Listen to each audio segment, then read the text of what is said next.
ঈদ উল ফিতর মুসলিমদের সবচেয়ে বড় ধর্মীয় উৎসব। ঈদ মানে আনন্দ, ঈদ মানে খুশি। এই খুশি শতগুণ বেড়ে যায় যখন প্রিয়জনদের সাথে ঈদের সময়টা কাটানো যায়। কর্মব্যস্ততা শেষ করে বাড়ি ফেরা, এটা এর চেয়ে বড় স্বস্তি আর কিছু নাই। পরিবার পরিজনের সাথে ঈদ কাটানো। জীবিকার তাগিদে শহরে ব্যস্ত সময় কাটানোর পরও ঈদের সময় যদি পরিবারের সাথে থাকা যায়, তাহলে সে কষ্ট আর কষ্ট থাকে না।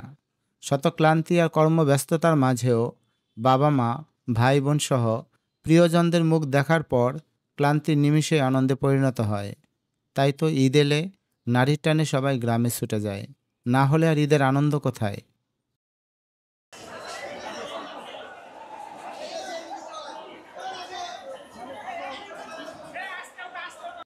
ট্রেনে জায়গা নেই, বাসে সিট নেই, তবুও কষ্ট করে উঠতে হবে। প্রয়োজনে ট্রেনের ছাদে যেতে হবে। যেতে তো পারবো। যাদের আগে টিকিট কাটা আছে তাদের ভোগান্তি কিছুটা কম হলেও যাত্রীর চাপে তারাও হয়রান। তবুও যে করেই হোক গ্রামে যেতে হবে। সেখানে বাবা মা, প্রিয়জন অপেক্ষা করছে। সবার সাথে একত্রে ঈদ করার আনন্দই তো আলাদা। ঈদ করব, নামাজ পড়বো, মজা করব।